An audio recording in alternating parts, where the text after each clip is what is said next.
Hi, everyone. Welcome back to Off the Rak, conversations on transformative leadership with yours truly, Walt Rakowich.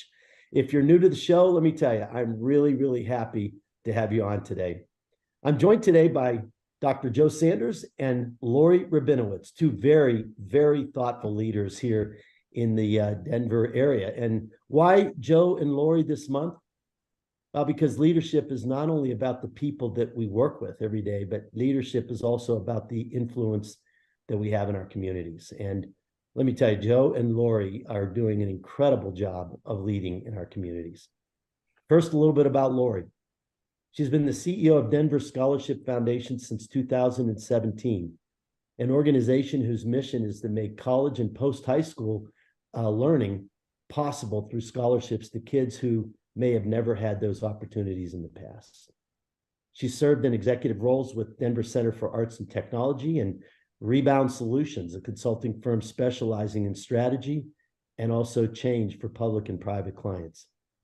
And she has also an incredible passion for her community. And she's been recognized by a number of organizations in Denver, such as 9 News, Denver Business Journal, and the Colorado Women's Chamber of Commerce, and more. As for Dr. Sanders, he's the CEO of Colorado UpLift, an organization whose mission is to build long-term and life-changing relationships with urban youth, equipping them to really thrive and contribute to their community. Joe's a retired Air Force colonel. He's also the former director of the Center for Character and Leadership Development at the U.S. Air Force Academy. Worked in the Pentagon, as a matter of fact, as well. Joe's got a PhD in leadership and human development, and he's the founder of Touchstone Leadership Academy, which focuses on creating new possibilities for future leaders in underserved communities. Let me tell you, from my perspective, both Lorii and Joe, they're amazing leaders, and they're really channeling their leadership passions towards making a difference in our community. And let me just say, it's great to have you both on today. Sorry for the tear. No, thank you, Walt. It's an honor to be here. I know how much you guys, I know how much you guys give to kids, and it's absolutely incredible. Okay, so let me start off with something kind of fun. Thank you. You guys are both in Denver, Colorado, and really serious question here to start. Are the Broncos ever going to have a winning season again? Lorii, let me start with you. Yes. First, Walt, thank you so much for the opportunity to be here with you and with Joe. It's an incredible honor, and that was a very generous introduction. So thank you. And yes, the answer is yes. The Broncos are coming back. We are just coming off of a big win, 24-9 against the Kansas City Chiefs, and it's all uphill from here. Oh, I love that prediction. I love it. We did beat the Chiefs yesterday. Big deal. Yeah, so, and if I could jump in, Walt, yeah, we're right along with Lorii. Again, so honored to be here. Thank you for that generous introduction, as Lorii said. Honored to be here with you as well as with Lorii, and I'm absolutely on board with my partner there. That Broncos are going to have that winning season, and yesterday obviously was a great start to kind of turning the tide for Bronco Nation. Well, fingers crossed. I went to the Packer game the week before they played the Chiefs, and they won that. So hey, 2 in a row is good. That's right. So Lorii, let me start with you. Can you kind of talk a little bit about Denver Scholarship Foundation, and then maybe Joe, you can talk a little bit about Colorado UpLift. I would love to, Walt. Thank you. Denver Scholarship Foundation works with Denver Public School students beginning in 9th grade to and through college completion and into early career. We provide a promise-based scholarship and really thought partnership, navigation, advisory services for the duration of that 10-year relationship with our students, scholars, and ultimately alumni. We work with about 13,000 young people every year. And most of these children would never have an opportunity, or maybe they would, but they wouldn't be able to know how to afford going to college or post-secondary education. Am I right? Yes, thanks, Walt. It's really the opportunity for us to bring every choice available to our students. We want our students beginning in high school to know that every opportunity is there, everything is possible, and they bring the unlimited potential that will help to achieve those goals. The funding support, the advisory services, we get to provide as tools to be a tiny part of their really exciting journey. So if they work hard, anything's possible. Absolutely. I love it. Joe, what about you? Tell us a little bit about UpLift. Absolutely. So Colorado UpLift was founded over 40 years ago. It was founded on the premise that every youth has infinite value and worth. And what we aim to do, similar to like Lorii said, is just really to tap in and help them realize their potential. And the belief is that, you know, our future is really dependent on the investment we make today. And the best investment we can make is in our youth. So with that said, you've already mentioned a little bit about our mission statement, the idea of coming alongside and building these long-term life-changing relationships with these students. And we do that through in-school programming as well as after-school programming. And with our in-school program, we actually have accredited classes where we're teaching students life skills, character, and leadership, and really trying to focus in on getting them to understand who they are as leaders. And then we have after-school programming where we get a chance to create bonding opportunities and mentorship opportunities to really leverage the connections with our students. And one of the great things about these connections and these relationships is that the staff that we hire are full-time staff, and they come from the neighborhoods that we serve in. And so that's really what we're all about. Some of our after-school programming includes, you can see maybe here over my shoulder, adventure programming, where we get students up in the mountains. We get them whitewater rafting, really to try to stimulate growth through challenge. But then we also have college level courses that we teach in addition to some of the work that we do inside the public schools. And Joe, how many students do you work with every year? So annually, we work with over 4,000 students every year, and that's growing. But yeah, 4,000 annually. That's great. That is just awesome. And so, Lorii, and kind of curious, I know you've got this background, Denver Center for Arts and Technology, Rebound Solutions. You know, what is it that drives your passion for this type of work? Drive my professional path as nonlinear. Well, and so where the majority of my professional background is in the private sector, as you so generously highlighted in the introduction, I've always been very engaged and involved in community in a variety of different ways. So starting as early as I can remember, my mom was very involved in volunteering, public service, servant leadership in community in Albuquerque, New Mexico, where I grew up. My dad was very active in the civil rights movement. And so we collectively believe in volunteering, in serving our community in the ways that we could, and in walking shoulder to shoulder with community members, as Joe highlighted as well, to celebrate potential, focus on assets, and kick down doors and barriers that had been set up for generations and decades. Having moved to Denver in 2001, I became very involved in local boards, a lot of volunteer opportunities. And so the gift of getting to work in service to Denver Public Schools students and DSF scholars who are attending colleges in the state of Colorado, really growing our own talent. I love what Joe said about that investment in our future is such an incredible opportunity to enter into the nonprofit space professionally for the first time starting in December of 2017.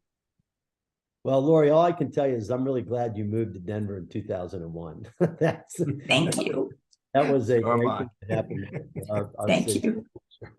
Joe, okay, on the other hand, Joe, you're a retired U.S. Air Force colonel, okay? Former director of character and leadership at the Air Force Academy, right?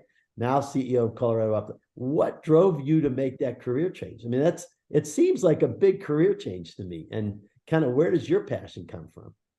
Yeah, so it definitely was a career shift for sure. You know, and I know you've heard a little bit the longer version of this, but I'll spare the audience to give the short version. But the bottom line is that while serving in the Air Force and serving at the Air Force Academy, I had the opportunity to go to Louisiana and visit with my father, who's retired from the Air Force as well. And my father is a licensed professional counselor. He works in these group homes. So when I go visit with him in Louisiana, I spend time in these group homes, foster care homes, essentially. And I typically spend time talking to these kids about their future and that type of thing. And I remember one particular visit in a group home, and there were a couple handful of teens in there, and we were trying to talk about their future. And what I realized really quickly is that these teens that I was talking to, these young men, had no vision for a future outside of the 4 street corners that they lived in. And I remember returning back to the Air Force Academy, and I was really almost haunted by that conversation and looking around at these cadets that I was working with, who were talking about what jets they were going to fly and what immersion program they were going to go to in the summer. Am I going to go to Spain or Italy? Just a completely different trajectory in terms of where they saw themselves going. And for me, there was something that just tugged at me, and I spent a lot of time struggling. But I got to the point where I realized I could no longer remain in the Air Force and at the Air Force Academy and fulfill my divine purpose in life. I had to be at a place where I could make space to serve kids and youth like the ones that I saw and I engaged with in that group home. And so made the decision to retire, stepped out of the Air Force, not knowing anything about Colorado UpLift at the time, but feeling like that was my call. And of course, I fast forward several months, and I was introduced to Colorado UpLift and what they do, and ended up and was fortunate enough to be hired here. And I can tell you, Walt, I still say this almost 6 years later after being here, I've never been more fulfilled in my life because I really do feel like I'm walking in my purpose and I'm living out my calling. So I'm here out of the Air Force because I felt like I was called out of the Air Force to be exactly where I'm at today. And I believe that passion for me is simply fueled, similar to Lorii, by my parents, just watching my parents serve their community, my father serving in the military as well as serving now in his community. That left an impression on me. Joe, it's interesting you say what you said because, and Joe, this, I've got a friend of mine that owns a helicopter. And his mission every Monday, I think it's every Monday morning it is, that he takes kids up and flies them above the city just so that they can see that there's something broader than their 4 or 8 or whatever blocks there are that they live in. And sometimes just simply having that perspective and seeing the mountains in the distance. And as you say, taking the kids to whitewater rafting or whatever it might be, just showing them that there's a larger perspective than what goes on right around them is amazingly enlightening to them. Absolutely. So your two when I was in the business world day to day, I mean, one of the things, when we talked about people about nonprofits, I always say, well, just like businesses get together and merge, to become stronger, one of the things in the nonprofit industry you don't see all that much of is partnering. You're not going to see mergers, of course, but partnering and actually one of the reasons why I had the two of you on today is your two organizations I think are doing something that many in the business sector have been calling on nonprofits to do for some time, and that is to partner with other nonprofits and kind of, instead of one nonprofit trying to do everything, which you can't possibly do, but trying to provide a more holistic service to a child. And so can you talk about maybe not just the way you two partner, but how you think about that today, and perhaps other organizations that you're trying to partner with? And so, Joe, let me just to be more efficient, let me start off with you, and then Lorii we'll hear what you have to say about this too. Walt, I think you said it well. I mean, we truly are better together. And when you think about some of the societal challenges we're facing today, they're complex challenges and they require complex enterprise solutions. And that's why coming together and partnering makes all the difference in the world to really, really achieve some of those enterprise solutions. And so we like DSF, we partner in the schools with the school districts as well as individual schools, probably our major partner. And speaking of DSF, we have a great partnership with them within these schools. I mean, their reps, the DSF reps at the schools do an amazing job of helping our staff as well as the students that we work with understand all the steps that they need to engage in and take in order to go from being a high school student to being a college student.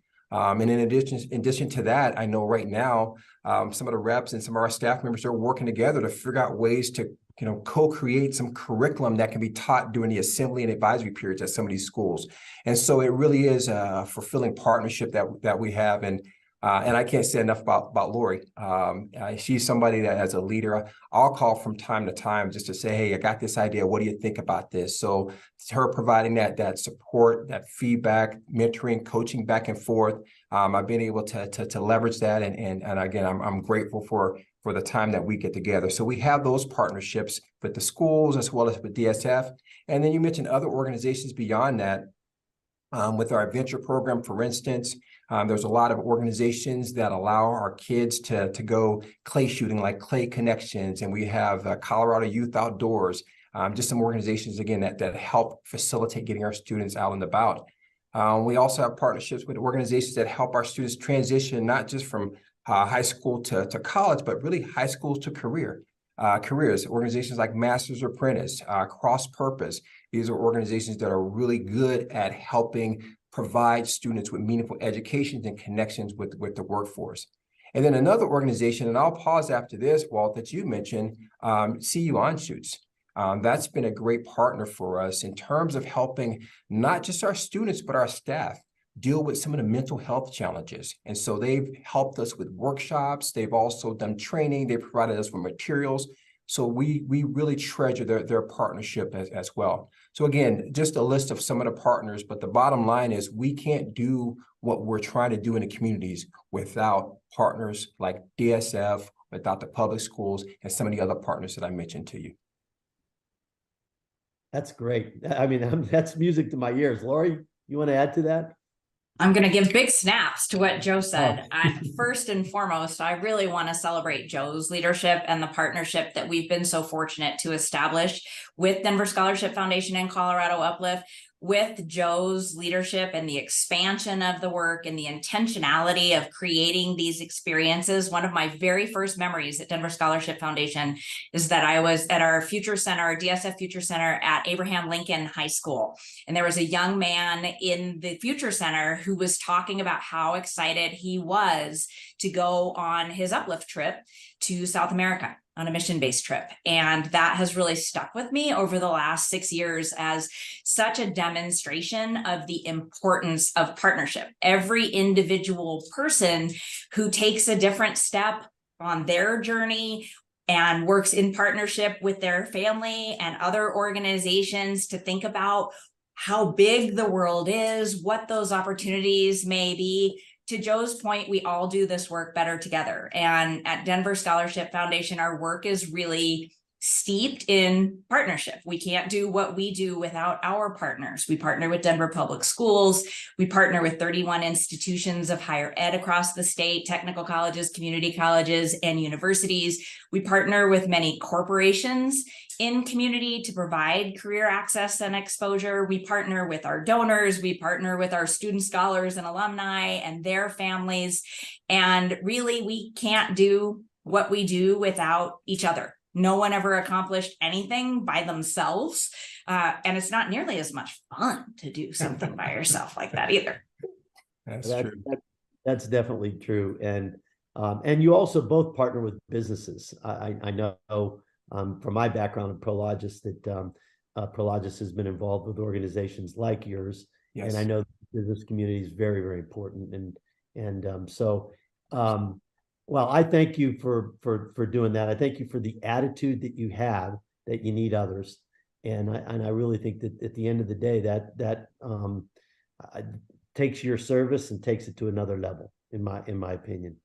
Lorii, getting into college is kind of a hard thing now. I mean, it's become not that affordable, and not just for inner city youth, but for anybody. I mean, it's affordability is really, really a tough thing, no question about it. And so that's one of the challenges. What are some of the challenges, the biggest challenges that students face, especially, students in need, facing getting into colleges and the communities that they live in today? Thanks, Walt. That's a great question. There are a whole variety of challenges that young people are facing, not as much in the getting in part. Everyone brings the potential. Everyone brings the asset base. Sometimes that hasn't been what the students we serve hear throughout the course of their journey. Someone along the way has said something and perpetuated a myth about not being able to go to college, not bringing the potential to go to college. And so the very first thing we always do is work shoulder to shoulder with the students we serve through the DSF Future Centers. We're in 15 Denver Public Schools, high schools, currently working with 9th through 12th graders to talk about that sense of belief in themselves, what the future looks like, and working together so that they know they are in control of their destiny and of that future trajectory. Everything is possible. Everything is available to them. And so while we work with 9th through 12th graders, in all of our future centers, we work with all 12th graders, every single senior in the high school, to talk about what life looks like after high school. And it looks a variety of different ways for young people. Again, we want them to really make those decisions. But a key part of what we do is talk about college, talk about in-state, out-of-state, technical college, community college. The Colorado Talent Pipeline says that 91.4% of living wage jobs in the state of Colorado will currently require a post-secondary credential. So whether that's someone pursuing a certificate pathway, an associate pathway, a bachelor's, a PhD, an MD, a JD, whatever it happens to be, an apprenticeship, those post-secondary credentials are critical to future success, not only for the students and families we serve, but also for our community as a whole. So the college affordability question comes up quite often. Oftentimes we'll hear from young people, I can't afford to go to college. That might be the first thing that someone says. And a key part of what we do in our work in the DSF Future Centers is work with students to create the best opportunities for fit. So best social, academic, and financial fit, which oftentimes includes not only federal aid, state aid, the Denver Scholarship Foundation scholarship, but also institutional scholarships, other financial aid that we work with students and their families to put together. So many of our scholars actually are graduating with very little to, in many cases, no debt. And that is very intentional because the young people with whom we work most frequently demonstrate financial need. That is one of the qualifications for our DSF scholarship. And so we really want to ensure that in leaning into this journey, they are feeling really good about the investment of their time and their talent, and we help to establish those funding supports in partnership. You have those centers, Lorii, in every high school within Denver Public Schools? Great question. So we are in 15 Denver Public Schools high schools. So all of the comprehensive high schools and oftentimes partner schools that are within the community. Our Denver Scholarship Foundation Future Centers that are housed inside the high schools serve students in those high schools as well as other high schools. And then we have an internal team who provide DSF assets, opportunity, invitation, encouragement to apply for the scholarship to all non-Future Center schools as well. So our DSF scholarship is what's called promise-based, which means that every Denver Public Schools graduate who meets the eligibility requirements and the deadlines receives the scholarship. You can't underestimate the power of belief. And our first dollar in promise-based scholarship says, we know you can do this, and we're putting our money where our mouth is. I love that. That's half the battle is just making sure that they believe, right? Absolutely. And Joe, you and I talk about this all the time. You've authored a few articles on really a variety of topics, leadership, development, even organizational spirituality you've talked about in the past. But I want to talk a little bit about servant leadership, transformational leadership. It's something, Lorii, you mentioned it earlier, servant leadership in your family, and Joe, you talk about it all the time. And I'm passionate about it. And I'd like you to describe it though for the audience. Describe what transformational leadership looks like, and also servant leadership, and how do you bring that sort of leadership to kids and to maybe even to your employees? Great question. And like you said, Walt, you and I have had conversations about this in the past, and I know those conversations have gone hours. So again, for the sake of time, I'll try to create a summary of it. But, when you think about transformational leadership, and it really embodied in that somewhat, servant leadership, James McGregor Burns is, as most folks know, the person who originally coined that term back in the late 70s. And when coining that, he hearkened back to President Woodrow Wilson's call to our nation for a bold interpretation of our nation's conscience. And he said we needed leaders in this nation who were good people who could rise up and help others become their best selves, and raise the moral fabric of a nation. And so when building off of that, McGregor Burns introduced this concept. And since then, a lot of folks have come and unpacked it and broken it down, again, we've talked about this, whether it's Bruce Avolio or Bernard Bass or, Joseph Ross, some of the folks that I've studied in the past. But one of the things that you take from that, some common themes, is understanding that transformational leadership is essentially about a person being better and then serving others to help them be better, and serving the world to make the world better. And so that's really, in essence, when you look at it from its inception all the way through a lot of the theories and all the books that have been written, those are the things that I've kind of pulled out, and kind of threads that I've kind of gone through all of those in a consistent way. And what we've done here at UpLift is we've kind of adopted that, and we've created a 3-part definition that says transformational leaders who serve are really those leaders who strive to be their best possible selves. They also uplift others to be their best selves or to reach their highest potential. And third, they elevate communities to a common and a noble purpose. And so that's the 3-part definition we use with our students as well as with our staff. And to get to your question more specifically in terms of how do we bring it, I think the enactment of that definition has to be one where we position a leadership or the leader as an identity. And so what we want our students to know is that the being of a leader, and you are a leader, it's an identity that we call forth out of our students, and being able to have our students see themselves as leaders. Despite their circumstances, despite your conditions, you are a leader. And I really think that's critical to position leadership that way, so they see it as an identity. And it gets back to what Lorii said before, is this idea of belief. Do you believe you are a leader? And once you start believing that you are a leader, you start acting like a leader. You start striving to be your best possible self. You start trying to elevate others and lift others up, and trying to elevate the community towards a common and noble purpose. So that's really how we treat transformational and servant leadership here. And then at a practical level, Lorii already mentioned, we have service projects, whether it's down in Mexico, building homes for the homeless, or community type engagement that we can foster and facilitate for our students here in the local area, where they get to practically practice making others better and making their communities better.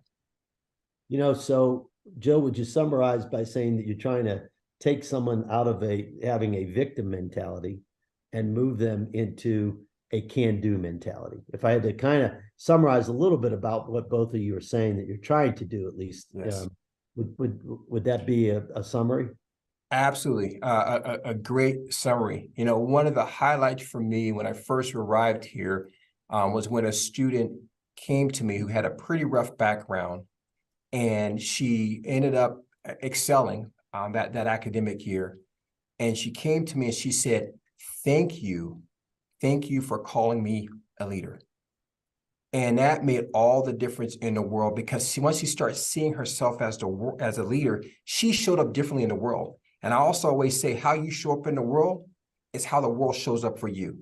And when we get students to show up and believe in themselves, then they show up in a leader as in the world as leaders, all of a sudden things start to happen. The world starts looking differently. Not only does their world look different because of their perspective, like you're talking about, but they also can start generating and creating a different world for those around them as well. So you're absolutely right on that, Walt.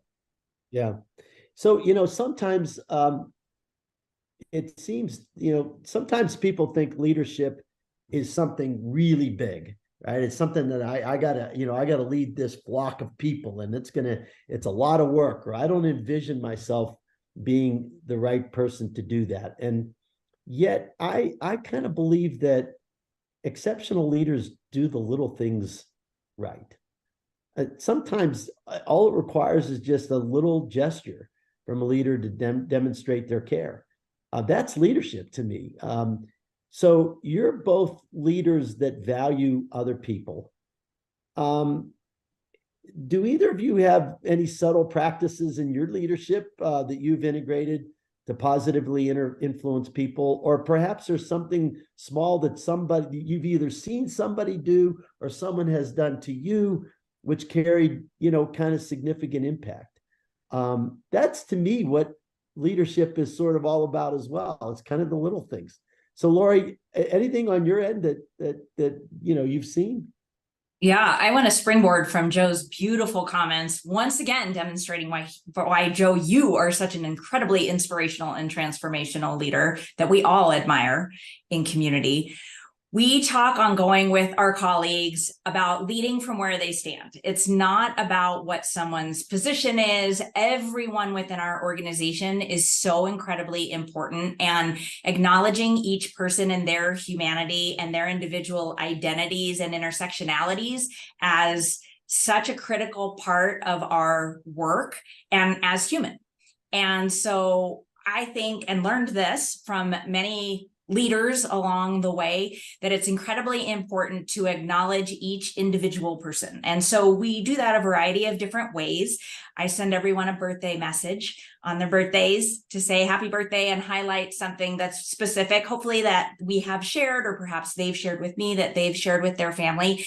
I had a supervisor who did that several years ago, and I thought, wow, this is such a big organization. How does he know my birthday? And so it's something that we initiated here at DSF when we were only 32 colleagues strong. We are now 87 colleagues strong. And so leaning in to celebrate the arrival of every person into our world is really, really important. We additionally celebrate the co-creation of our organizational culture. Culture is never done. We are all building it together. And so we have suggestion boxes. We have what we call imagine sessions. Our executive team holds office hours, as do many other departments within our organization, so that everyone really knows how important their individual voice is in driving the direction of our work at Denver Scholarship Foundation. That's great. By the way, Lorii, my birthday is October 18th. Excellent. I'm writing that down right now. Be careful what you put into the universe, Walt. I know, you just never know. Joe, what about you?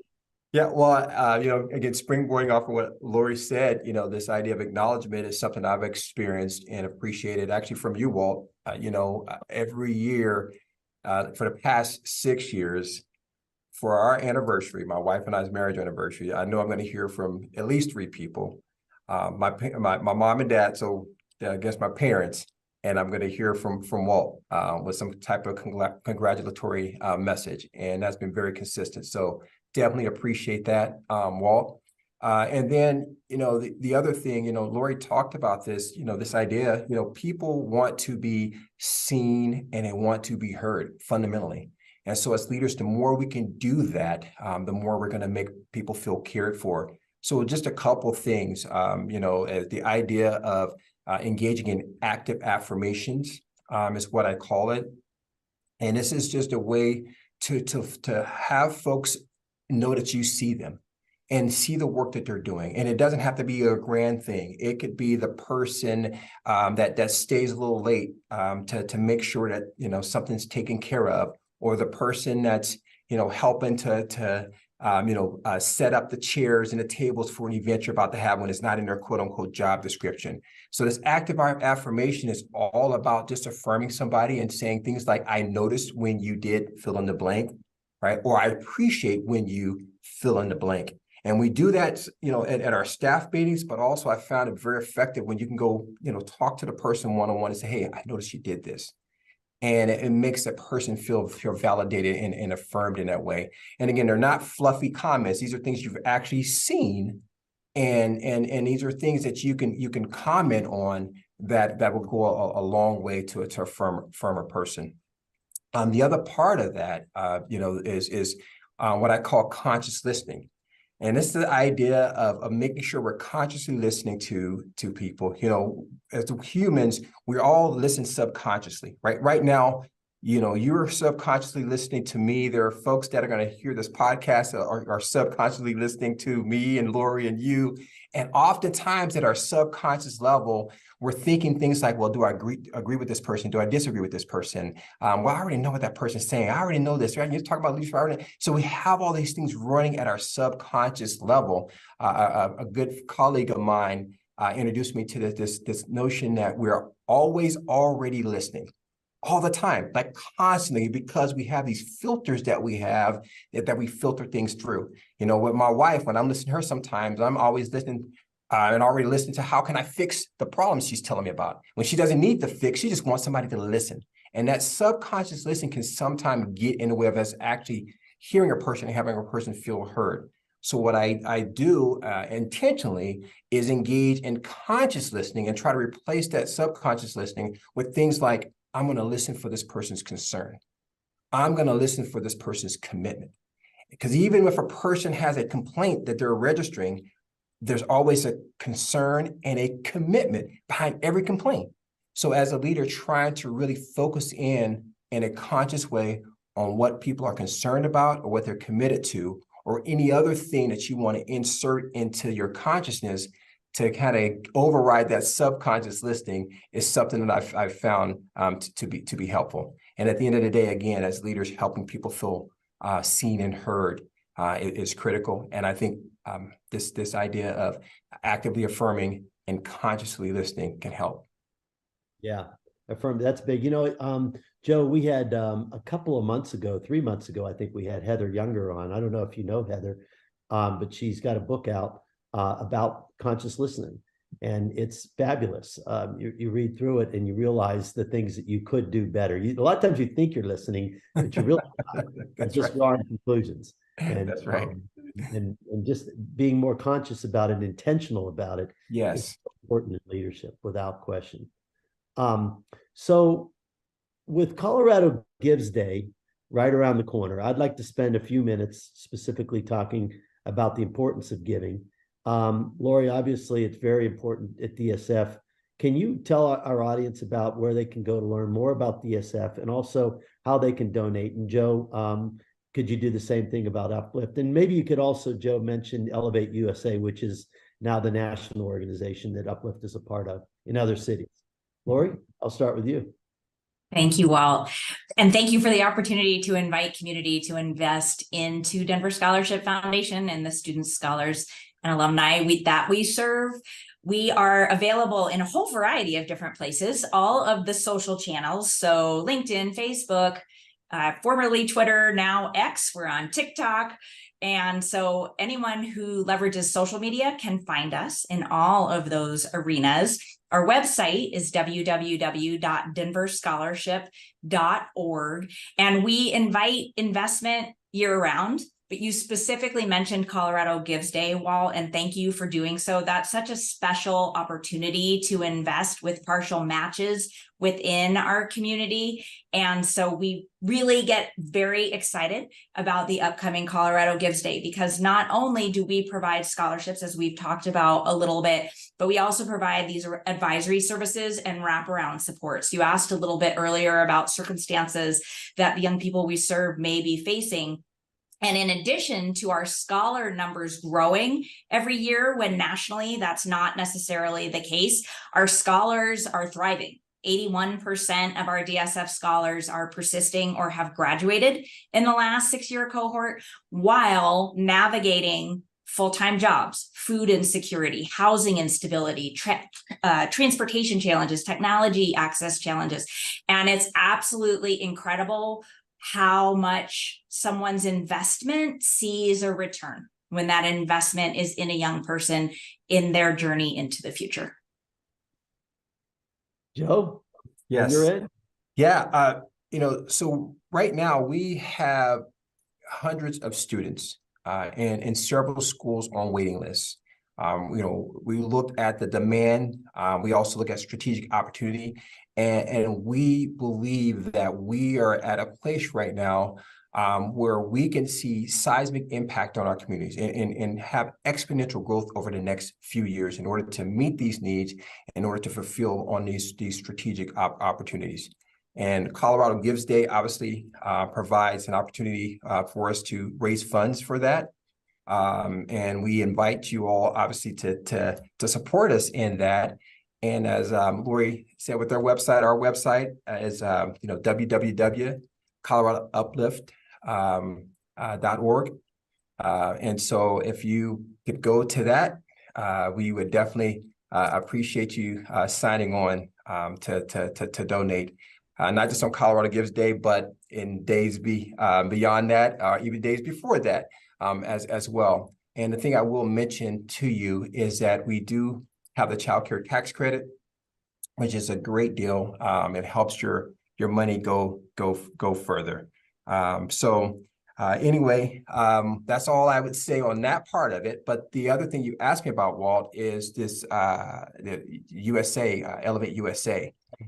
Elevate USA is an incredible organization. It was birthed out of Colorado UpLift about 10 years ago. And it's an organization that helps to establish and to replicate what we do across the nation. So the model that we have here at Colorado UpLift is actually being replicated in 20 cities across the nation today. And we have a vision for reaching 29 cities by the year 2025. And so again, a great opportunity for us to grow here in Colorado, but also opportunities for us to continue to grow across the nation and to reach more youth. Well, thank you. I love what you both are doing. And, I just think it's awesome that you guys are trying to make a difference in the lives of kids that just don't have what so many others do. And I'm just going to ask you one more question that I ask all of my guests. I've just found in life that attitude matters. Both of you have amazing attitudes. And I don't know about you, but I'd much rather talk to someone whose glass is half full than whose glass is half empty. And I think if you want to change the world and you want to, change your environment, change your community, you got to do it in a positive way. So I want to ask both of you, what are you most grateful for? And is there a person perhaps that has influenced you in your life that you're grateful to? Lorii, I'll start with you. Thank you for that question. I feel that gratitude is one of the most important attributes that we can hold. And I am grateful every day to wake up. Quite honestly, I wake up in the morning and I think, all right, I'm here again for another day. What an incredible opportunity to engage with amazing people in the world. I love this opportunity today. Walt, thank you again so much for the time and for your investment in community through this podcast and in so many different ways. I feel like we have the opportunity as individuals to cross paths with multiple mentors every day. Every conversation I'm lucky enough to be a part of, I learn something, I take something away, and oftentimes pass it on to the next person with whom I meet. So everyone influences me with whom I'm lucky enough to come into contact. Oh, that's great. Joe, what about you? Wow. Well, I just want to drop the mic if I could on that one. Well said, and very similar. The opportunity I get to wake up and serve in this capacity is something that's humbling, and I'm just honored to be in this position. Honored to be as a part of this organization, and just really grateful to the people that allow me to do this and that I get a chance to serve with. That includes our board members. That includes our partners. And specifically, I do want to give a shout out to our staff. Really grateful to them for what they do day in and day out to really, really impact our communities in a meaningful way. Well, that's a great lead into this last thing, and that is to say that I thank you both. I'm grateful to both of you for being on this episode of Off the Rak. And also, I'd like to thank everybody who's on. Thank you for making the decision to join us today. And I just want to make sure that you're keeping an eye out for future Off the Rak interviews. Check out my LinkedIn newsletter, Off the Rak Plus, where you'll find previous episodes and resources and transcripts and all kinds of good things. And staying on this theme of leadership in the community, next month, we're going to be interviewing Courtney Garrett, who is president and CEO of the Downtown Denver Partnership. She has some really interesting things to say about some of the leadership challenges, frankly, that we're having in our cities today. And until then, I just want to encourage all of you to be human and to find a way to make an impact on somebody in your life each and every day.